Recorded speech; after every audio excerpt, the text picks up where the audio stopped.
분노는 한순간에 피어나지만 그 불길은 오래도록 마음을 태웁니다. 작은 말 한마디, 사소한 오해 하나가 순식간에 마음속에 불씨를 만들고 그 불씨는 때로 관계를 무너뜨리며 우리 스스로를 고통 속에 가둡니다. 부처님은 분노를 스스로 마시는 독이라고 하셨습니다. 분노는 먼저 나를 해치고 그 다음에 다른 이를 해칩니다. 그래서 분노를 다스리는 것은 타인을 위한 길이자 나 자신을 살리는 길입니다. 분노를 다스리는 첫걸음은 그 분노를 인정하는 것입니다. 나는 지금 화가 났다는 것을 있는 그대로 바라보는 것, 그것이 시작입니다. 억누르거나 부정하면 그 감정은 더 강해져서 다른 모습으로 폭발하게 됩니다. 마치 하늘에 구름이 끼는 것처럼 분노도 잠시 마음을 덮을 뿐입니다. 하지만 그 구름이 영원히 머무는 것은 아닙니다. 시간이 흐르면 흩어지고 다시 맑은 하늘이 드러납니다. 중요한 것은 그 구름 속에서 하늘이 사라졌다고 착각하지 않는 것입니다. 부처님은 분노를 다스리기 위해 멈춤과 관찰을 강조하셨습니다. 감정이 치밀어 오를 때 당장 말하거나 행동하지 말고 숨을 한번 깊게 들이마시는 것입니다. 이 작은 멈춤이 큰 화를 막는 첫 번째 열쇠입니다. 관찰은 그 다음입니다. 내 마음의 변화, 심장이 빨라지고 호흡이 거칠어지는 것, 생각이 날카로워지는 것을 그저 지켜보는 것입니다. 관찰하는 동안 분노는 조금씩 힘을 잃어갑니다. 분노는 마치 불씨와 같습니다. 작은 불씨라도 바람을 만나면 순식간에 큰 불길이 되지만 그 불씨를 제때 덮으면 아무 일도 일어나지 않은 듯 꺼집니다. 우리의 마음도 이와 같습니다. 화를 다스리지 못하는 이유는 대부분 그 순간에 자신이 분노하고 있다는 사실조차 자각하지 못하기 때문입니다. 감정에 휩쓸려 나오는 말과 행동은 대개 후회를 남깁니다. 그래서 부처님은 제자들에게 감정이 일어나는 찰나를 포착하는 훈련을 가르치셨습니다. 그 훈련은 의외로 단순합니다. 화를 느낄 때 즉시 화라고 마음속으로 이름 붙이는 것입니다. 이름을 붙이는 순간 감정과 나 사이에 아주 작은 거리가 생깁니다. 그 거리가 감정을 다스릴 수 있는 공간이 됩니다. 하지만 분노를 완전히 없애는 것은 하루아침에 되지 않습니다.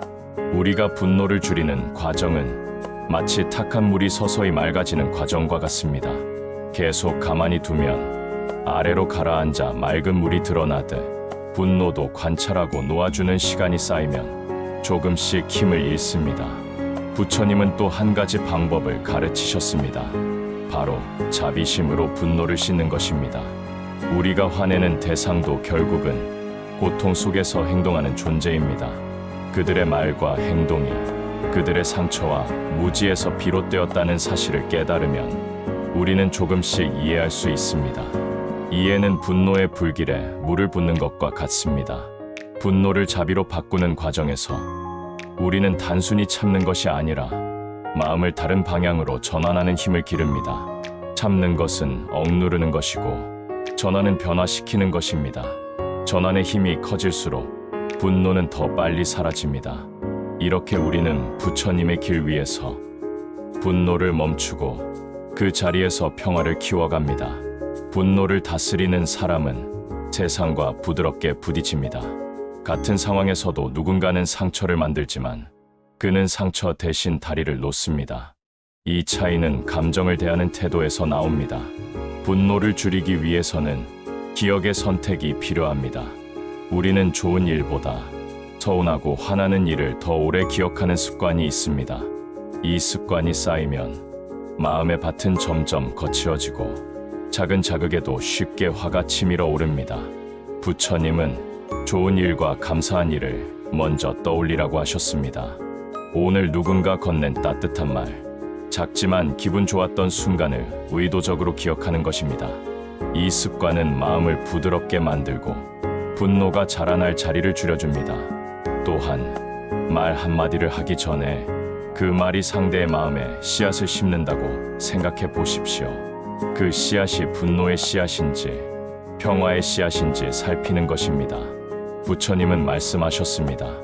입에서 나오는 말이 그대의 마음을 비춘다. 우리가 화난 순간에도 부드럽게 말할 수 있다면 그 말은 상대의 분노까지도 가라앉히는 힘을 가집니다. 마치 불을 끄는 물처럼 평화로운 말은 다툼을 멈추게 합니다. 하지만 이는 단순한 기술이 아니라 꾸준한 마음 훈련이 필요합니다. 화를 다스리는 사람은 결코 감정이 없는 사람이 아닙니다. 그는 감정을 더 깊이 이해하고 그 감정을 평화로 바꾸는 법을 아는 사람입니다. 결국 분노를 멈추는 부처님의 길은 우리 안에서 자비와 이해를 키우는 길입니다. 이 길 위에서만 우리는 자신을 해치지 않고 다른 이도 해치지 않는 삶을 살 수 있습니다. 분노를 내려놓는 과정은 자유를 되찾는 과정입니다. 분노에 사로잡혀 있을 때 우리는 상대방의 행동뿐 아니라 그 사람 자체에 묶여버립니다. 생각은 계속 그 사람을 향하고 마음은 그 순간에 머물러 벗어나지 못합니다. 하지만 분노를 놓는 순간 그 사람도 그 상황도 더 이상 우리를 지배하지 못합니다. 우리는 마음의 주인이 되고 그 자유 속에서 평화를 느낍니다. 분노를 멈춘다는 것은 무조건 참는 것이 아닙니다. 참는 것은 언젠가 폭발할 위험을 안고 있지만 멈추는 것은 스스로 화의 불씨를 끄는 일입니다. 그 차이를 아는 것이 중요합니다. 부처님은 제자들에게 자신을 지키는 방법으로 분노 다스림을 가르치셨습니다. 분노에 휩쓸릴 때는 나 자신을 잃어버립니다. 판단은 흐려지고 마음은 거칠어집니다. 하지만 화가 오기 전에 알아차리고 온전히 사라질 때까지 지켜볼 수 있다면 우리는 그 순간에도 자신을 잃지 않습니다. 또한 부처님은 다툼을 피하는 가장 좋은 방법으로 양보를 말씀하셨습니다. 양보는 약함이 아니라 관계와 평화를 지키기 위한 강한 선택입니다. 이해받으려 하기보다 먼저 이해하고 이기려 하기보다 먼저 양보하는 태도는 다툼의 불씨를 꺼뜨립니다. 마지막으로 분노를 멈추는 길은 꾸준한 수행 없이는 완성되지 않습니다. 매일 짧은 시간이라도 호흡을 바라보고 마음속 작은 화까지 놓아주는 연습을 하십시오. 그렇게 하면 어느 날 예전 같으면 화를 낼 상황에서 조용히 웃고 있는 자신을 발견하게 될 것입니다. 분노가 사라진 자리에는 평화와 자비가 피어납니다. 그것이 부처님의 길이며 우리 모두가 걸어야 할 길입니다. 분노는 겉으로는 단순히 화가 나는 감정처럼 보이지만 그 뿌리는 훨씬 더 깊은 곳에 자리 잡고 있습니다. 그 뿌리는 집착과 무지입니다. 집착은 내가 원하는 방식대로 세상이 돌아가야 한다는 생각입니다. 사람이 내 뜻을 따라야 하고 상황이 내 계획대로 흘러야 한다는 기대입니다. 그 기대가 무너지면 마음은 거칠어지고 그 거친 물결이 분노로 변합니다. 무지는 세상과 사람에 대한 이해 부족입니다.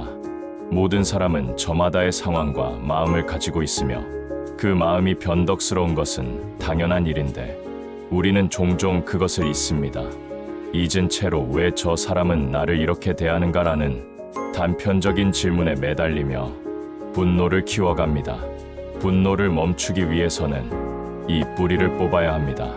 뿌리를 뽑는다는 것은 그 상황과 사람을 있는 그대로 받아들이는 것입니다. 부처님은 이를 위해 관찰과 연민을 함께 쓰라고 하셨습니다. 관찰은 마음의 상태를 있는 그대로 보는 것입니다. 나는 지금 화가 났다. 내 호흡이 가빠졌다. 내 마음속에 상대를 향한 미움이 있다. 이렇게 스스로의 마음을 비추는 것이 관찰입니다. 관찰은 감정을 억누르는 것이 아니라 그 감정에 매몰되지 않는 방법입니다. 연민은 관찰 다음에 오는 마음입니다. 상대방의 행동을 낳은 원인을 들여다보는 것입니다. 그 사람이 어떤 두려움, 어떤 결핍, 어떤 상처 속에서 그렇게 말하고 행동했는지 상상해보는 것입니다. 이해가 깊어질수록 분노는 힘을 잃고 그 자리에 연민이 들어섭니다. 부처님은 또 말과 행동의 멈춤을 강조하셨습니다. 화를 느끼는 순간 입을 닫고 손을 멈추는 것입니다. 말은 칼보다 날카롭고 행동은 불보다 빠르게 퍼집니다. 한 번 던진 말과 행동은 다시는 거둘 수 없습니다. 그래서 분노가 오를 때는 그 순간을 멈춤으로 지켜야 합니다. 이 멈춤은 패배가 아니라 평화를 위한 준비입니다.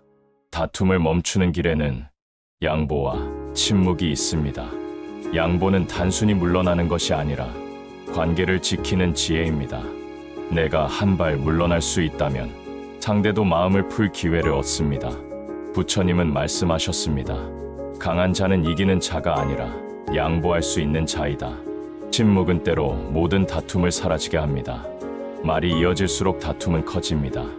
하지만 침묵은 말의 흐름을 끊고 그 사이에 이성이 돌아올 시간을 줍니다. 이러한 수행이 쌓이면 우리는 다툼이 없는 삶에 가까워집니다. 다툼이 없다는 것은 아무 문제도 없다는 뜻이 아닙니다. 문제가 있어도 그 문제를 부드럽게 해결하는 힘이 생긴다는 뜻입니다. 그 힘은 평화로운 마음에서 나옵니다. 평화로운 마음은 분노의 뿌리를 뽑은 사람에게만 주어집니다. 그 마음을 가진 사람은 사람 사이에서 다리를 놓고 세상 속에서 길을 엽니다. 그리고 그는 자신만이 아니라 주변 사람의 마음까지 부드럽게 만듭니다. 분노와 다툼 대신 이해와 자비가 흐르는 관계를 만들어갑니다. 부처님께서 마지막으로 남긴 가르침 중 하나는 자신의 마음을 다스리는 이는 세상을 다스리는 자보다 위대하다라는 말입니다. 분노를 멈추고 다툼을 줄이는 일은 세상을 바꾸는 일의 시작입니다. 그 시작은 오늘 바로 당신의 마음속에서 가능합니다. 분노는 번개처럼 빠르고 그 여우는 천둥처럼 오래 남습니다. 그래서 부처님은 번개가 치기 전에 하늘을 보는 눈을 길러야 한다고 하셨습니다. 화가 터지기 전에 마음의 기운이 변하는 순간 작은 징후를 알아차리는 힘이 바로 그것입니다. 이 힘은 훈련으로 길러집니다. 아침에 눈을 뜰 때 마음을 살피고 오늘 하루 어떤 마음으로 살 것인지 다짐하는 것입니다. 잠들기 전에는 하루 동안 일어난 감정을 돌아봅니다. 화를 낸 순간이 있다면 그때의 몸과 마음의 상태를 관찰합니다. 이렇게 하면 마음이 조금씩 민감해져 분노가 오기 전에 조짐을 잡아낼 수 있습니다. 분노를 줄이는 또 하나의 습관은 속도 늦추기입니다. 대부분의 다툼은 빠른 반응에서 시작됩니다. 상대의 말이 끝나기도 전에 대답하거나 감정이 올라온 즉시 행동하는 습관은 불씨를 바람에 던지는 것과 같습니다. 속도를 늦추면 그 사이에 이성이 개입할 틈이 생깁니다. 부처님은 제자들에게 말하기 전 3번 숨을 고르라고 가르치셨습니다. 이 단순한 습관은 많은 다툼을 막습니다. 또한 분노를 줄이려면 몸을 다스리는 것도 중요합니다. 피곤하고 배고플 때 혹은 긴장이 오래 지속될 때 분노는 쉽게 올라옵니다. 그래서 몸을 돌보는 것이 곧 마음을 돌보는 일입니다. 충분한 휴식과 규칙적인 생활은 분노의 문을 닫아줍니다. 다툼이 사라진 삶은 어떤 모습일까요? 그 삶에는 조용한 힘이 있습니다. 다툼을 피하는 것이 아니라 다툼을 만들지 않는 힘입니다. 이 힘은 말투, 표정, 행동에서 드러납니다. 그 사람과 있으면 마음이 편안해지고 설령 문제가 생겨도 쉽게 해결됩니다. 이런 사람은 상대방의 마음을 지키는 동시에 자신의 마음도 지킵니다. 그의 존재만으로도 주변의 긴장이 풀리고 갈등이 사라집니다. 분노와 다툼을 멈추는 길은 결국 사랑을 배우는 길입니다.